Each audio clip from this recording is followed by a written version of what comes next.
berada.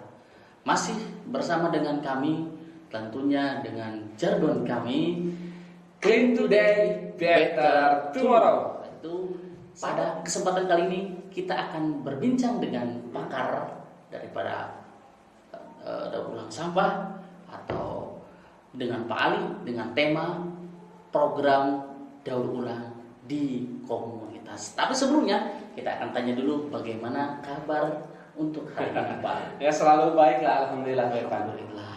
Masih semangat? Oh tentu dong, Oke. demi lingkungan yang sehat. Oke, jadi tetap kita harus semangat untuk menjaga lingkungan kita. Oke. Pada kesempatan kali ini yaitu tentang materi program daur ulang di komunitas. Kita akan bertanya kepada sang pakar, pentingkah konsep daur ulang itu ada di masyarakat, Pak? Oh, sangat penting tentunya, sangat penting ya sobat lingkungan. Ya intinya untuk program daur ulang sampah ataupun program pengolahan sampah lainnya, ini tidak cukup berhenti sampai diri kita ya ataupun sampai keluarga dan saudara kita. Ini harus tetap kita upayakan daur ulang sampah dan program pengolahan sampah lainnya agar bisa diterapkan di masyarakat gitu. Fungsinya untuk apa?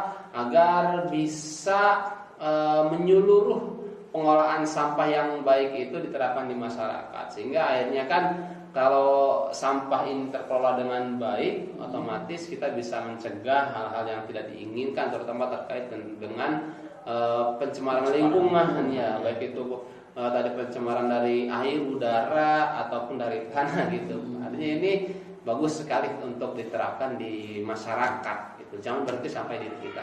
Nah, jadi memang yang namanya daur ulang sampah itu penting sekali ya. Jadi bermulanya dari keluarga kita, tetapi kita harus tularkan kepada masyarakat kita sehingga terbentuklah sebuah komunitas. Nah, terkait dengan komunitas, nih Pak Ali, bagaimana komunitas daur ulang sampah itu bisa diterapkan di masyarakat itu? Ya, mungkin saya berbicara pengalaman ya Pak ya. Ya, boleh. Ya untuk membuat komunitas daur ulang sampah ataupun pencinta lingkungan gitu yang bergerak dalam bidang pengolahan sampah terutama daur ulang di sini, intinya kita harus mulai dari tahap yang sederhana terlebih dahulu. Artinya kita membuat koneksi dengan beberapa teman gitu ya ataupun saudara yang memang memiliki hobi, memiliki tujuan yang sama. Dalam hal ini ya menjaga lingkungan, mengelola sampah dengan baik. Ya, itu harus kita bangun gitu. Ya kita bangun. Sebenarnya komunitas ini tuh sebagai wadah sih apa ya? Wadahnya.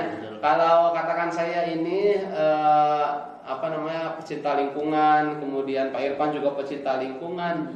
Nah, ini kan akan lebih kuat, akan lebih solid kalau kita bentuk ya suatu wadah ataupun komunitas ya, sebagai jadi komunitas. Sehingga apa yang akan kita lakukan memang terkonsep Iya. Dan sehingga kan ini kan awalnya ya pasti dari hal kecil dulu ya, artinya kita membangun komunitas melalui koneksi antar individu gitu. Kita cari teman-teman yang memiliki tujuan sama, pandangan yang sama, hobi yang sama, kemudian kita bentuk komunitas. Dan nanti kalau memang dari komunitas yang sederhana ini sudah terbentuk, kita bisa tularkan ke masyarakat gitu ya. Kita bisa tularkan ke masyarakat dengan cara kita mengajak, kemudian memberikan contoh serta ya edukasi ke masyarakat. Nah, ini saya rasa sangat penting dilakukan, Pak. Karena bukan hanya untuk mengedukasi masyarakat, karena kita juga ya menjaga lingkungan. Dan kalau bonusnya sebenarnya dalam menjaga lingkungan ini bisa kita juga cari-cari peluang bisnis di sini juga bisa gitu ya. Terutama daur ulang, karena daur ulang ini banyak juga yang membutuhkan atau bisa kita ambil nilai ekonomisnya gitu Pak. Jadi sahabat lingkungan, jadi komunitas daur ulang sampah itu memang harus diterapkan di masyarakat.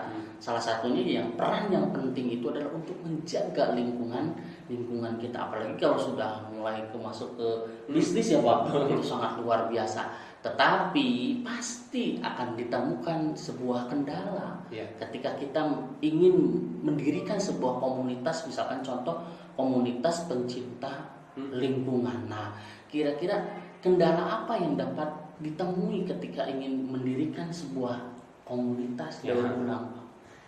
Nah, mungkin tadi balik lagi dari pengalaman gitu ya Pak. Ya, betul. Biasanya untuk mendirikan suatu komunitas pecinta lingkungan, terutama sekarang yang bergerak dalam bidang pengolahan sampah dengan cara daur ulang sampah di sini, memang awalnya tidak banyak masyarakat yang tertarik gitu. Betul sih. Iya. Makanya benar, memang masyarakat itu susah tertarik nih, apalagi kalau sudah kan sampah. betul. Jadi harus ada pembuktian dulu. Tapi di sini mungkin sisi yang harus kita cari itu adalah cari rekan yang sefrekuensi lah, ataupun satu visi atau satu tujuan itu sangat membantu sekali. Memang kita juga bisa menjalankan secara pribadi gitu ya, individu ya. Tetapi ketika kita ingin beranjak menjadi komunitas, itu akan jauh lebih mudah ketika kita berhasil menemukan rekan yang satu keinginan, satu tujuan gitu. Nah ini kendala yang pertama itu biasanya masyarakat belum tertarik kalau belum ada bukti gitu, belum ada bukti ataupun belum ada contoh ke merekanya gitu. Kemudian ya masyarakat kurang tertarik, selain itu juga untuk mendapat dukungan itu lumayan gitu.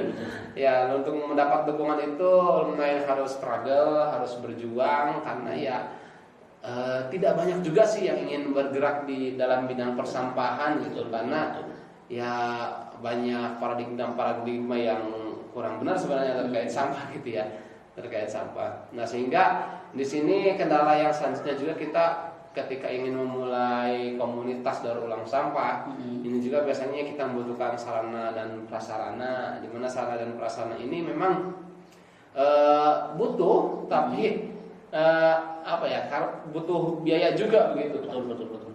Nah, jadi sahabat lingkungan, memang peranan penting daripada komunitas itu di masyarakat harus kita dirikan gitu ya, supaya masyarakat kita itu teredukasi oleh kita. Betul. Kemudian lingkungan kita juga menjadi lebih nyaman, lebih enak, lebih indah. Walaupun ada kendala-kendala daripada masyarakat. Betul. Gitu ya, tentunya kurang tertariknya tadi kata Pak Ali ya, kemudian dukungan yang kadang minus sekali ketika memang yang dibahas itu tentang sampah. Mungkin Pak Ali bisa menambahkan satu solusi ketika kendala itu ada itu Pak. Kira-kira yang tepat itu apa? Intinya ya Pak, ketika kita memang tergerak gitu ya, ingin bergerak dalam bidang lingkungan, entah itu kita ingin berperan untuk melestarikan lingkungan, menjaga lingkungan dari sampah, mengolah sampah ataupun yang lainnya, yakin saja pada pendirian kita. Ya, yakin saja dengan pendirian kita. Karena kalau kita sudah yakin, kemudian tujuan kita, kemudian kita melakukan langkah-langkah kita konsisten ya Pak ya, nanti akan terbentuk sendiri dan terciptanya pembuktian-pembuktian di masyarakat juga. Nah, biasanya kalau masyarakat ataupun lingkungan sekitar kalau sudah terlihat gitu ya Pak ya, apa yang kita jalankan hasilnya, mereka akan tertarik sendiri Pak. Iya, akan tertarik. Tetapi di sini ada hal yang memang menjadi kebahagiaan sendiri gitu. Kebahagiaan sendirinya yaitu kalau kita memang sudah benar-benar bisa mengolah sampah kita, menghasilkan suatu produk yang diakui oleh masyarakat itu luar biasa. Nah, itulah jadi ketika ada kendala, solusi yang diberikan oleh Pak Ari mungkin bisa diterapkan oleh sahabat lingkungan semuanya. Jadi tetap jaga lingkungan, bijak mengelola sampah, tentunya harus clean today, better tomorrow.